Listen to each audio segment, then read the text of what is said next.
Bom dia a todos. Bom dia aqui aos componentes da mesa, o senhor Herbert Pitura, o senhor César Martinez, o secretário Rosalvo Franco e o senhor Alessandro Barreto. Bom dia aos profissionais da imprensa, senhoras e senhores. Essa entrevista coletiva foi marcada para informar sobre essa operação realizada hoje. Essa operação bem revela os propósitos da criação da Secretaria de Operações Integradas aqui dentro do Ministério da Justiça e da Segurança Pública. Quando essa secretaria foi criada, a ideia foi que nós tivéssemos uma secretaria com todo o poder de coordenação de operações entre as polícias estaduais, ou entre as polícias estaduais e as polícias federais, ou mesmo até entre as próprias polícias federais, sem embargo de também, pontualmente, realizar operações conjuntas com órgãos e instituições de outras pastas, como já foi feito com o Ministério da Defesa, ou mesmo aí com o Ministério da Economia. A operação de hoje envolveu os 27 estados e Distrito Federal, envolveu a realização de 266 buscas e apreensões, 266. E, por outro lado, já levou à prisão de 106 pessoas presas em flagrante, e esse número talvez seja maior até o final do dia, porque as operações estão em andamento, que lidavam com material de pornografia infantil na internet, alguns dos quais também produtores desse material. É um crime muito grave, e acho que revela o propósito, não só aqui do Ministério da Justiça, mas de todas essas forças policiais dos estados que auxiliaram nessa operação, né? É a Justiça e a polícia funcionando, protegendo os mais vulneráveis. É um crime que nos traz até, né, um desgosto, atinge muito fortemente a infância, a adolescência, e realmente é muito importante essa coordenação. Não foi um trabalho aqui exclusivo do Ministério da Justiça, tá? Vamos deixar claro que isso foi feito em parceria com as polícias estaduais, certo? Mas o trabalho foi coordenado a partir daqui. Pesquisas e investigações via cibernéticas foram feitas, concentradas aqui no Ministério da Justiça. Esse material foi disseminado para os órgãos de investigação estadual, o que propiciou realizar essa operação. É importante, é interessante realizar essa operação na mesma data, esses mandados, porque a gente manda um recado claro: esse tipo de crime não pode ser tolerado. É um crime grave que atinge e vulnera o que a gente tem de mais valioso na nossa sociedade, que são as crianças e os adolescentes. Aí nós então mostramos aí uma ação rigorosa em relação a esse tipo de prática. Já foram feitas operações semelhantes no passado, mas não com essa envergadura. É uma continuidade e um aprofundamento, e certamente vamos realizar novas ações dessa espécie, tá? Para deixar muito claro que esse tipo de crime merece o repúdio e a atenção específica das autoridades policiais e do Ministério da Justiça e da Segurança Pública. Eu vou passar a palavra aqui para os demais componentes da mesa e pedir para o doutor Alessandro, que coordenou esses trabalhos, para fazer a operação. E desde logo aqui, antes só de passar a palavra, eu vou tomar a liberdade de congratular a equipe, né, da CEOP, a equipe do Ministério da Justiça e da Segurança Pública, e em particular aqui o senhor Alessandro Barreto, que esteve especificamente bem à frente desses trabalhos aqui realizados, né, para obter esses resultados de hoje. Passa a palavra.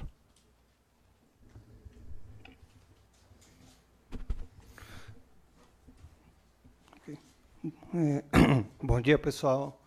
Eu vou tentar ser objetivo e detalhar um pouco os resultados dessa operação. Qual é o objetivo prático? Cumprimento de mandado de busca e apreensão em 26 estados e no Distrito Federal. O Ministério da Justiça e Segurança Pública atuou produzindo conhecimento no ambiente cibernético e disseminando para os estados. Esse trabalho foi em parceria. O papel integrador do Ministério foi colocar as polícias em contato, elas instauraram os procedimentos e houve um planejamento desde então para que se deflagrasse isso num dia só.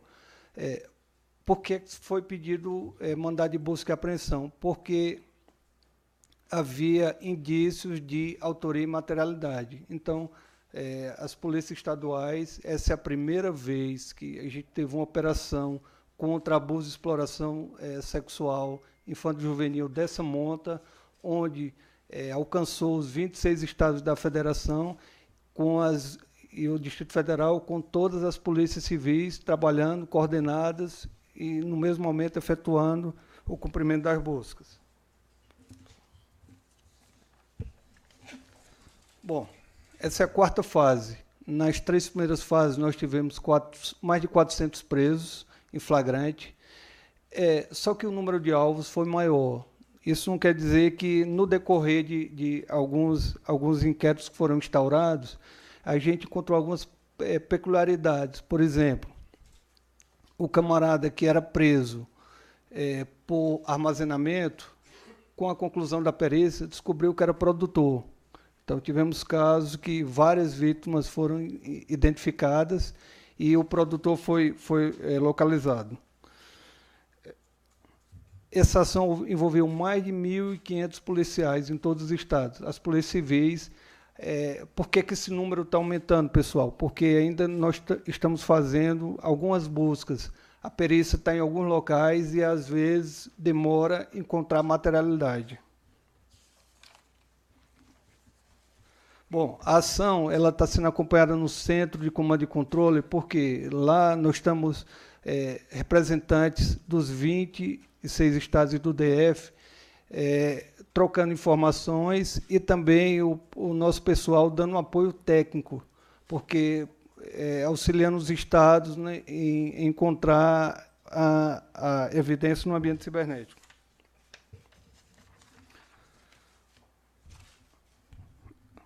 Como o ministro falou, isso é um papel fundamental da Secretaria de Operações, com o doutor Rosalvo, fazer com que os estados ajam conjunto e que a gente possa deflagrar as operações. Quem participou desse evento, pessoal, foram as agências de inteligência dos estados, a nível de secretaria e a nível da Polícia Civil, e principalmente as delegacias de proteção à criança e adolescente e delegacia de crimes cibernéticos.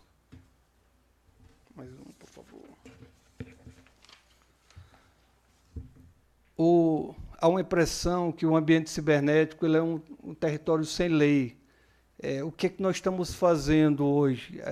As polícias dos estados, elas estão sendo capacitadas a fim de buscar a evidência nesse tipo de ambiente.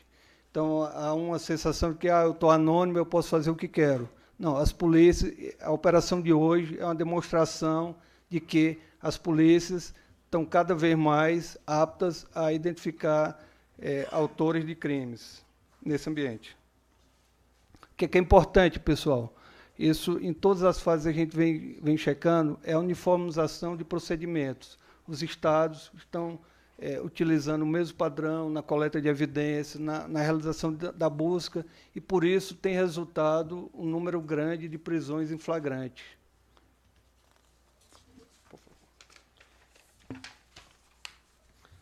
Sem entrar na metodologia, mas vocês terem uma ideia de como funciona o macro da operação, desde o ponto inicial até a deflagração. Então, desde janeiro, quando a gente começou a trabalhar no ambiente, foram realizadas algumas ações, alguns contatos com estados, algumas reuniões, e resultou na deflagração da operação hoje. Cada vez mais a polícia vem adquirindo expertise e vai diminuindo esse tempo do estágio inicial até concluir a operação. Vamos lá, pessoal. Nós temos aqui 266 mandados de busca e apreensão. Cada operação ela tem a particularidade. Essa, felizmente, a gente conseguiu alcançar todos os estados. Então, todos os estados da região norte e sul, nós chegamos agora a 19 estados com prisão em flagrante e vejo que a gente trabalha com volume de dados grande. Então, se produz a inteligência cibernética em cima desse valor e a gente consegue mandar um pacote acionável para o Estado, onde o Estado consegue identificar essas pessoas e solicitar busca e apreensão.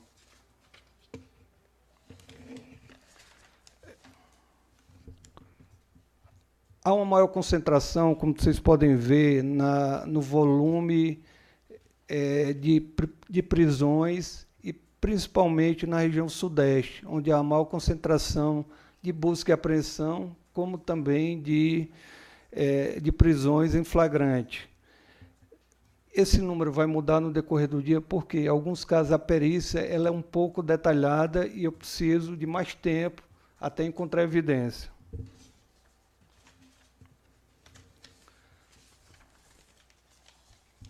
O trabalho de monitoramento, de acompanhamento de atividades, ele tem que ser constante no ambiente cibernético.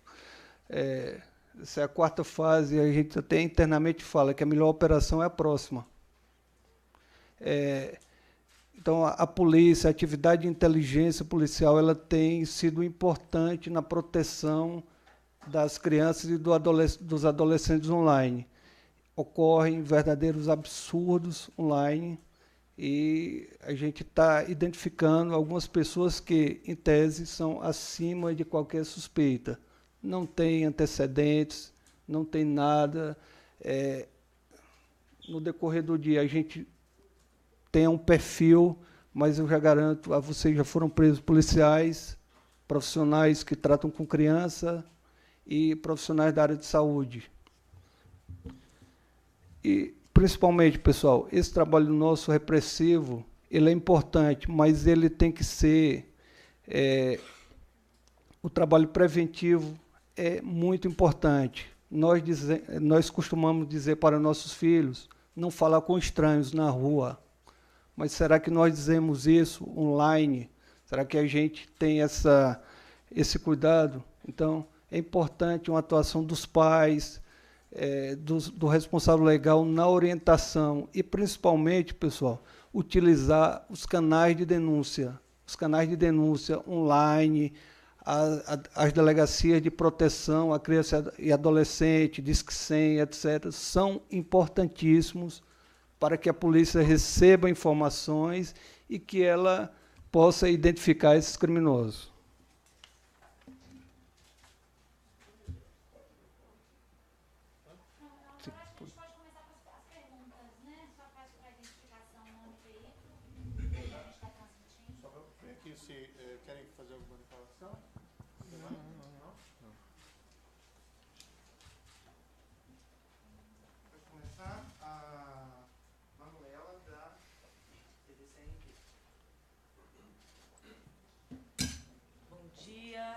Eu gostaria de entender melhor esse trabalho da perícia. Ela acompanha e a perícia é feita na hora, no momento dessa busca e apreensão? Também gostaria de saber, foram identificados 692 IPs.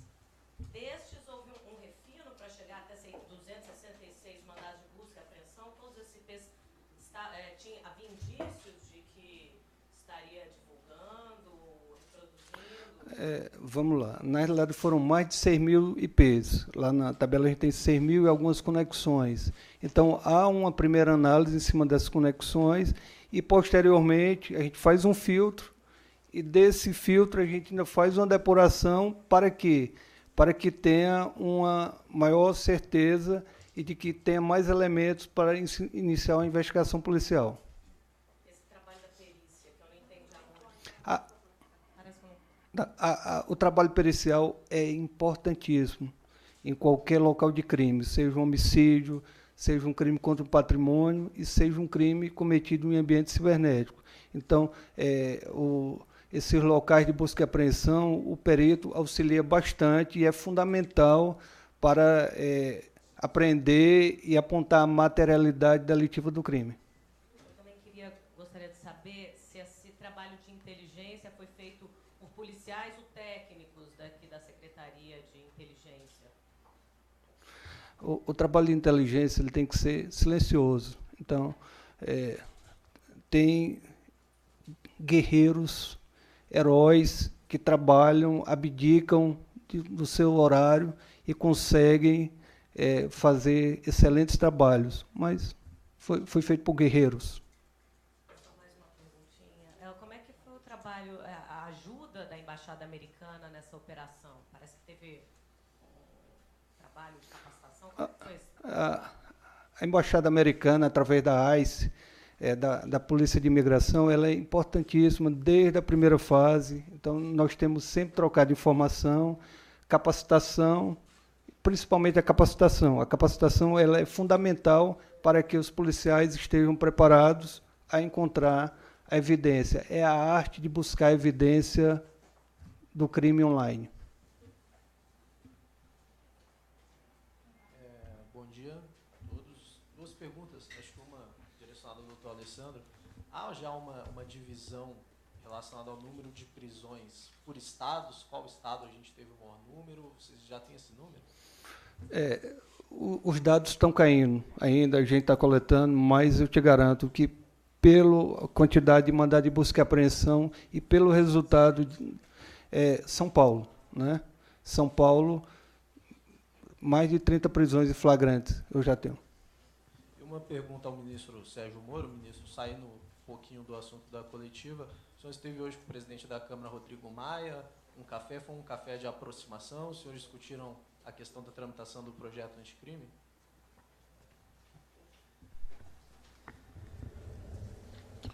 Olha, eu só para esclarecer um ponto aqui, já vou responder essa questão específica, mas se me permite, identificado que a pessoa está na internet disseminando material de pornografia infantil, faz-se a busca e apreensão e precisa examinar o material lá que foi apreendido no local. Então, muitas vezes apreende o computador, apreende o HD, isso vai ter que ser examinado. E muitas vezes do exame desse material surgem elementos probatórios adicionais. A perícia também vai lá, fotografa o local. Por quê? Porque às vezes pode encontrar fotos, filmes dentro desses HDs, e aí você precisa ver, isso foi produzido aonde? Eventualmente se identifica que foi produzido pelo próprio disseminador do material. A perícia é feita o mais rápido possível em cima, porque é um crime extremamente grave, mas dessa perícia às vezes surgem novas conclusões.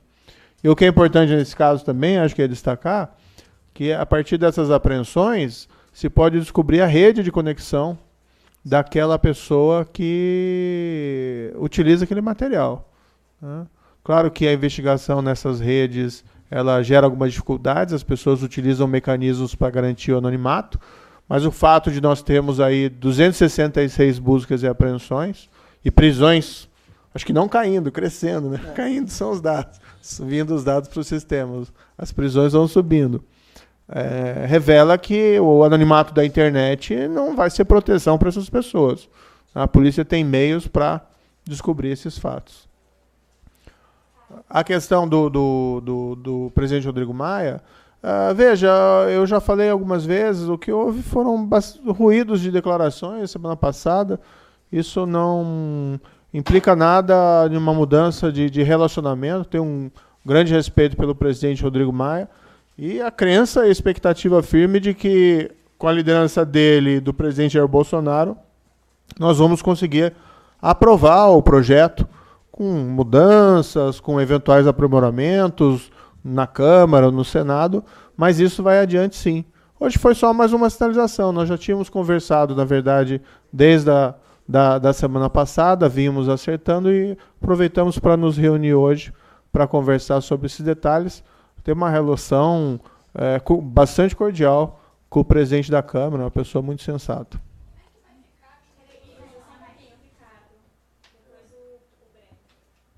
Ministro, Ricardo, da Folha de São Paulo.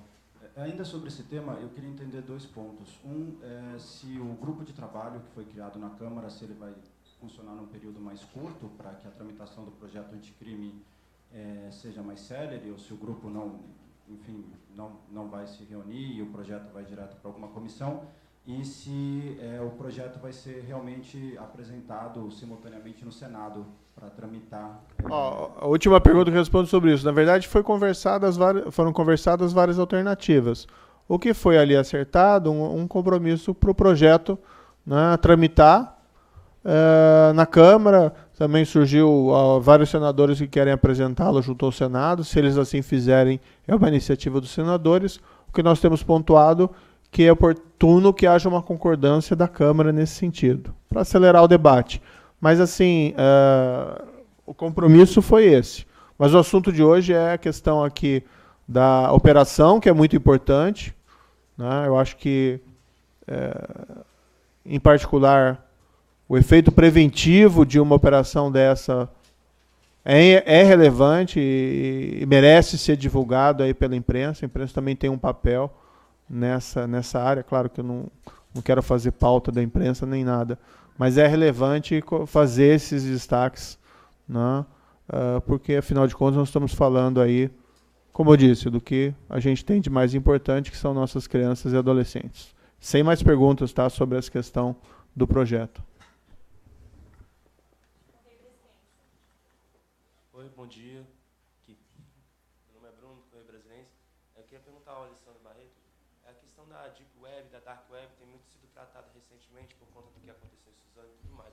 Eu queria saber como é que é a relação da operação para lidar com esses problemas que vêm da Deep Web, da Dark Web, como é que lida com isso, como é que, né, trabalha dessa forma para conseguir prevenir que isso também se espalhe nesse espaço. Vamos lá. A gente trabalhou no ambiente cibernético. Eu não vou te falar a metodologia, nem o que é que a gente utilizou por aí, qual tipo de rede a gente atuou, porque eu acho que o grande ponto da história é não falar como fez. A gente trabalhou no ambiente cibernético. É difícil coletar evidência, mas os policiais estão preparados, vão buscar. Como o ministro bem falou, o anonimato ele não é absoluto, e as polícias trabalham, coletam evidência e apontam a autoria. Por isso que saem operações como essa. Eu vou interromper aqui um minutinho, porque o senhor Helbert gostaria de fazer uma declaração, tá, sobre a operação. Bom dia a todos e a todas. Cumprimento o excelentíssimo ministro de Estado, Justiça e Segurança, doutor Sérgio Moro, e as demais autoridades. Bom, a consideração que eu quero fazer é que a participação da Secretaria Nacional da Criança e do Adolescente, de forma inédita, e colegiada e conjunta, ela vem no sentido de guarnecer o direito da criança e do adolescente à luz do ECA. E, nesse aspecto, o doutor Alessandro, sabiamente, prudentemente, nos fez o convite para que todo o sistema de garantia de direitos da criança e do adolescente fosse ofertada, inclusive a partir da operação, de forma que esse ciclo ele fosse completo. Então, se houvesse alguma identificação de violação no ato dessa prisão, a Secretaria já estava ali a postos para ofertar todo esse sistema de garantias de direitos. Então, nós queremos também aproveitar a oportunidade de agradecer essa sensibilidade que, de forma ímpar, vem guarnecer e ofertar todo o sistema de garantia de direitos da criança e adolescente. Obrigado. Bom dia, Breno Pires do Estadão. Eu queria aproveitar até a presença do Dr. Rosalvo, né, que primeira coletiva como secretário de Operações Integradas. A gente teve recentemente duas operações de transferências feitas do PCC, primeiro para Porto Velho, depois uma parte veio aqui para Brasília, e foram operações que contaram com o trabalho do senhor dentro do Ministério. Teve reações críticas aqui do governo do Distrito Federal. Eu queria saber, o ministro Moro já falou sobre o tema, mas como que o senhor pode situar esse trabalho que está sendo conduzido, o que a gente pode esperar pela frente, se vão continuar novas operações com outras facções, enfim, o que a gente pode dar de mais detalhes sobre esse trabalho. Bom dia a todos. Como o Breno falou, a primeira entrevista aqui, né, aqui na Lava Jato era direta, né, Breno? Mas, seguindo as diretrizes aqui do nosso ministro, doutor Moro, A Secretaria de Operações Integradas, ela foi criada para estimular e induzir as investigações de infrações penais de maneira integrada com as polícias civis e federal. Nesse intuito, nós fizemos essa coordenação e o planejamento, né, dessa Operação Luz da Infância 4, como também fizemos a coordenação e o planejamento da Operação Império 1, que foi a extração dos 22 presos, né, do presídio de São Paulo, e a Império 2 agora, que foi a extração do Marcolo e mais 3 presos da Penitenciária Federal do Porto Velho para Brasília. Isso aí vai ser um trabalho rotineiro, nós estamos seguindo as diretrizes do nosso ministro no sentido de trabalhar em cima dessas organizações criminosas, procurando não só fazer investigações de inteligência, né, para a gente poder isolá-las, como também no futuro nós pretendemos fazer investigações para combater o crime organizado.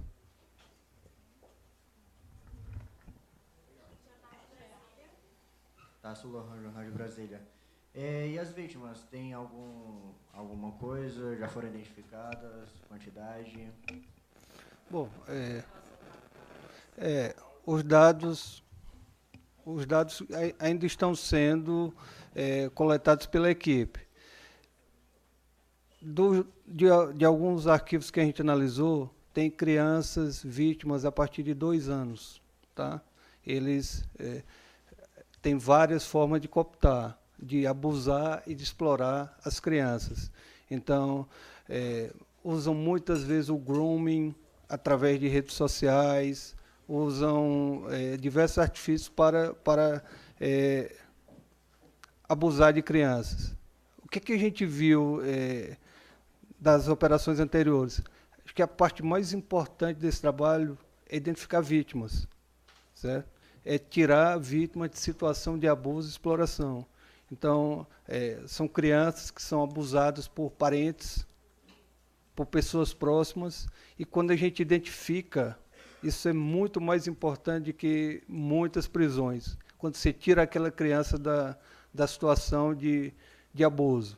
Então, isso já vem detectando. Ainda é cedo para eu falar, particularmente da operação de hoje, mas nas 3 outras anteriores nós já vimos isso, e a parte que nós focamos mais, quando tem uma situação de abuso, ela é a mais importante para a gente, para identificar a vítima.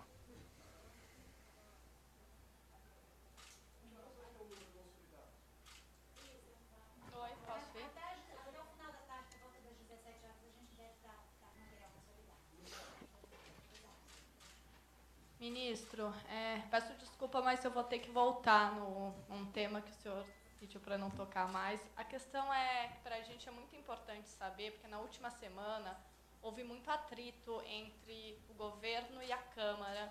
Teve a discussão pública do senhor com Maia. Ontem o Guedes falou que isso poderia botar em risco a reforma da Previdência, falou que estava cansado, que talvez não saberia nem se ficaria mais no governo. O mercado está muito preocupado com tudo isso, por isso que eu te pergunto se a gente está agora iniciando uma trégua aí entre governo e Câmara, governo e Congresso, para que esses projetos, tanto o seu quanto a Previdência, possam caminhar. O senhor vê dessa maneira? O senhor sentiu isso hoje no café? Se o senhor puder falar isso para a gente, já ajuda. Obrigada. Só vou responder se a senhora me prometer meia página sobre essa operação no valor econômico. Falam que a política é a arte da negociação e consenso, né? Então,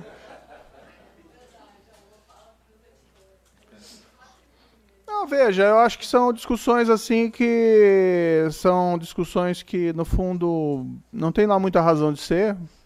A Previdência não é minha pauta, né? Mas assim, foi apresentado um projeto consistente. Há um certo consenso de que é necessário reformar o sistema para tornar ele mais justo, mais igual entre as pessoas atingidas. Não vamos negar que existe um problema fiscal. O que nós ouvimos no governo é que todos são favoráveis, é um projeto do governo, afinal de contas. O que nós ouvimos do Congresso, embora haja ali divergências pontuais, que há há uma posição favorável, um reconhecimento da necessidade.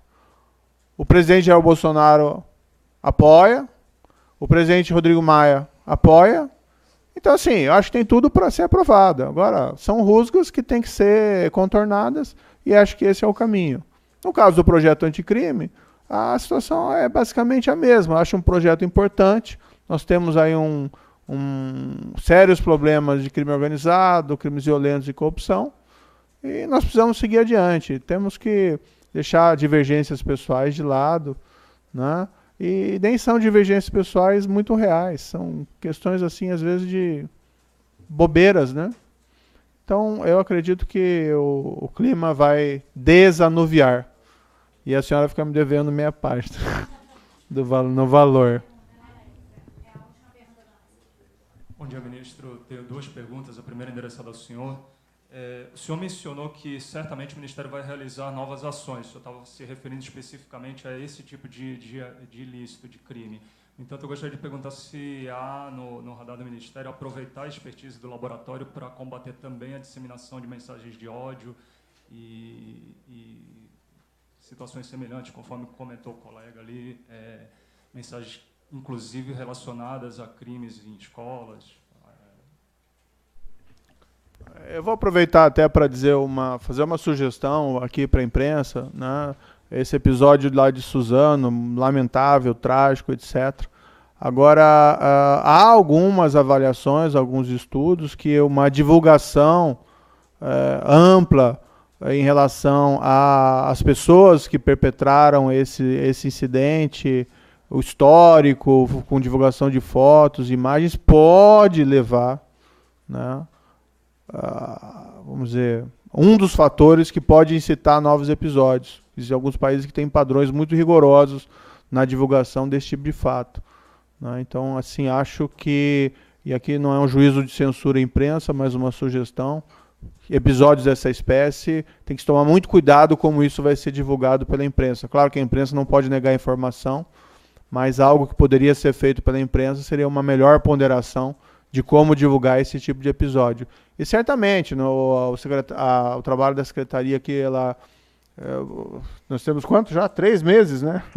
E foram feitas operações bastante relevantes, mas a ideia é essa mesmo, né? Quando nós chamamos aqui o Dr. Rosalvo, nós sabíamos do lado operacional dele, da equipe dele, e o nosso interesse é trabalhar em várias áreas, não só nessa área de crime organizado, mas essas áreas específicas envolvendo esse outro tipo de crime, como o de hoje, que é um crime extremamente grave, né? Não pode ter tolerância realmente para esse tipo de criminalidade. Tolerância tem que ser zero realmente em relação a abuso de criança, abuso de adolescente e utilização desse material na internet. Doutora Alessandra, a segunda pergunta é endereçada ao senhor. O senhor pode detalhar que tipo de material foi já identificado entre os mandados de busca e apreensão que foram cumpridos? O que são vídeos extraídos da internet por essas pessoas? São vídeos que as pessoas produziram com as vítimas? O que o senhor pode detalhar quanto ao material? Bom, já foi apreendido uma farta quantidade de material em diversos locais. Basicamente, são vídeos e imagens envolvendo crianças e adolescentes. Então, o pessoal entra em algumas situações. O camarada estava online, estava baixando, estava com a máquina aberta, em locais, encontraram locais propícios para receber crianças. Então, eles colocam um quarto lá, ajeitadozinho. Então, assim, está em andamento, mas já foi apreendido um fato material envolvendo crimes contra a dignidade sexual infanto-juvenil, principalmente com crianças e, às vezes, crianças bem novas. Agora, nós podemos afirmar que não se trata apenas de disseminação, há também produção desse conteúdo. Já tivemos um estado hoje que foi preso um produtor, certo? Produtor e com fato material, equipamentos para produzir vídeos, etc. Gente, muito obrigada. Se tem algo hoje que já foi alvo de declarações anteriores, já que a quarta fase da investigação? Tem 2 alvos que foram pedir a busca e apreensão que eles já se repetiram na fase 2 e na fase 3.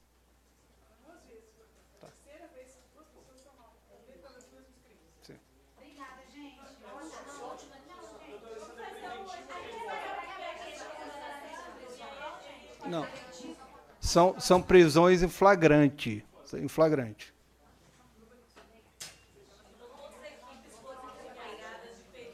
Sim.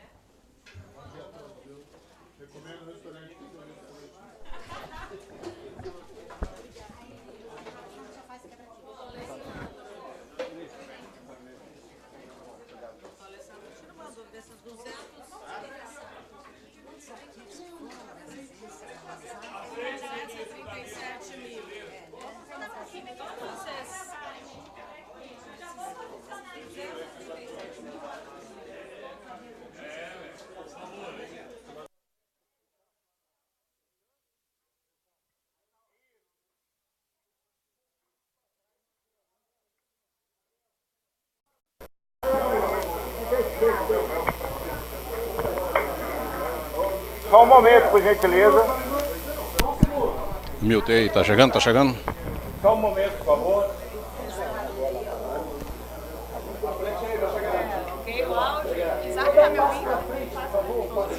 Bate pra frente.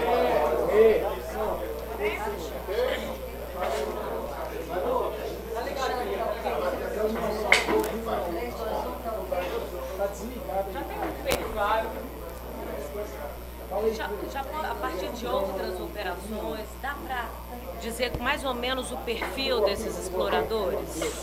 Com base nas outras operações, a gente teve a faixa etária entre 19 a 29 anos de idade, ela prevaleceu, mas teve adolescentes e tiveram pessoas com 70 anos ou mais que foram presas. Então, ele varia, são pessoas acima de qualquer suspeita, de todas as classes sociais, e a grande parte de homens, certo? Mas nas operações anteriores foram presas mulheres, essa eu ainda não posso te informar. Mas esse perfil de hoje, talvez no decorrer do dia a gente tenha os dados completos. É a mais.